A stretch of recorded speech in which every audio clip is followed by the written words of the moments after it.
తాగుడు అనేటటువంటిది మనిషిని నైతికంగా పతనం చేస్తుంది. ఆ టైంలో ఎంతగా దిగజారుతారు, డబ్బు కోసం, మందు కోసం ఎంత నీచాతి నీచంగా దిగజారుతారు అనేటటువంటిది తెలుసు కాబట్టినే పెద్దలు మద్యపానం అనేటటువంటి దాన్ని ఒక దుష్ట సంప్రదాయంగా భావించారు.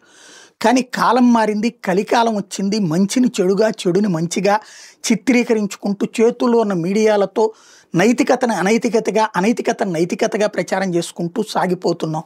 మన దురదృష్టమో మన అదృష్టమో ఈ సమాజానికి పట్టిన చీడ మీడియా మారటం, చీడ పురుగుల్లాగా మీడియా తయారవటం, ఏదో ఒక పార్టీలకి బానిసల్లాగా పనిచేస్తూ నైతిక చర్చ జరగాల్సింది జరగకపోవడం. ఒకప్పుడు మద్యం మహమ్మారి వల్ల జరిగే కష్టాలు నష్టాల గురించి ఏళ్ల తరబడి వార్తలు వేసినటువంటి ఈనాడు ఇవాళ రోజున మద్యం తాగటం వలన వచ్చే ప్రయోజనాలు, రుచికరమైన మందు ఎలా ఉండాలి, ఆరోగ్యకరమైనటువంటి మందు అంటూ కథనాలు రాసుకొచ్చిందంటే నీచాతి నీచంగా వాళ్లే తయారయ్యాక ఇంకా గ్రౌండ్లో ఏం మారుతారు? విలువలని వలువలు ఊడదీసేసింది ఏకంగా ఆనాడు. వలువలు కట్టినటువంటి ఈనాడే విలువలకి వలువలు ఊడ తీసుకుని దిగజార్చుకుని రాస్తున్నటువంటి వేళ నైతికత సమాజంలో కూడా చచ్చిపోతోంది. మీడియాలో నైతికత చచ్చిపోయింది, సమాజంలో నైతికత చచ్చిపోయింది. ఆ చివరికి క్రైమ్ కామన్ అయిపోయింది. మద్యం మత్తుకి బానిస అయితే ఏం జరుగుతుంటుంది అన్నటువంటిది ఇవాళ జరుగుతున్న హత్యలు, అత్యాచారాలు ఒక ఎత్తు అయితే, ఒక తండ్రి 15 ఏళ్ల కూతురికి 43 ఏళ్ల వ్యక్తితో వాడికి ఏదో ఒక ఆస్తి అమ్ముకున్నాడట, ఒక డబ్బులు ఉన్నాయట ఆడి దగ్గర, వాడి ఫ్రెండేనట, ఎర బావ అంటుంటాడు.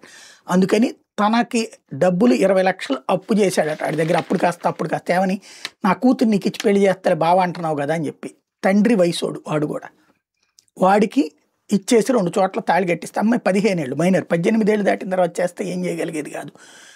అప్పుడైనా సరే భర్త మీద కేసు పెట్టాలి కానీ తండ్రి నుంచి ఏం చేయడం లేదు. ఇప్పుడు ఈ అమ్మాయిని తాజాగా ఇంకో 10,000 రూపాయల డబ్బులు కావాలంటే నువ్వేమో పెళ్ళి అంటావు, కాపురానికి పంపించవు, 2 సార్లు తాళి కట్టించావు అని చెప్పాడట. ఇప్పుడు ఆ అమ్మాయిని కాపురానికి తీసుకెళ్ళి భర్త వదిలేశాడు ఇంట్లో, అదే తండ్రి వదిలేశాడు భర్త ఇంట్లో అని చెప్పేసి 15 ఏళ్ల పాపని చదువు మానిపించి తన తాగుడు కోసం ఆ దరిద్రుడు చేసిన, ఆ దరిద్రపు తండ్రి చేసినటువంటి రాక్షస ఘాతుకమైనటువంటి చర్య.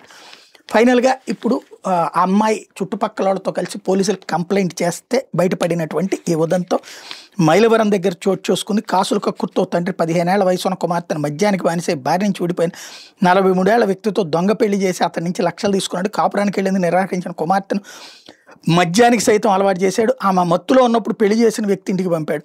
అంటే కూతుర్ని కూడా తాగుడుకు అలవాటు చేశాడు వీడు. బాధితురాలు చుట్టుపక్కల వాళ్ళ సాయంతో బయటపడి పోలీసులను ఆశ్రయించింది. ఈ దారుణానికి సంబంధించిన ఎన్టీఆర్ జిల్లా మైలవరం పోలీసులు కేసు నమోదు చేశారు. 15 ఏళ్ల బాలికి చదువు మానేసి ఇంటి వద్ద ఉంటుంటే అదే గ్రామానికి చెందిన ఏరువు జమలారెడ్డి 3 ఏళ్ల కింద భార్యతో విడాకులు తీసుకుని తాగుతూ ఒంటరిగా ఉంటున్నాడు. బాలిక తండ్రితో ఉన్న స్నేహం కారణంగా బావాని పిలుస్తూ అతడితో కలిసి తిరిగేవాడు. ఈ నేపథ్యంలో బాలికపై అతడి కన్నుబడింది. జమలారెడ్డి పొలం అమ్మగా వచ్చిన లక్షల సొమ్ముకి బాలిక తండ్రి ఆశపడ్డాడు. తన కుమార్తెనిచ్చి పెళ్లి చేస్తుంటే అతని దగ్గర నుంచి పలు దఫాలుగా 20 లక్షల వరకు తీసుకున్నాడు.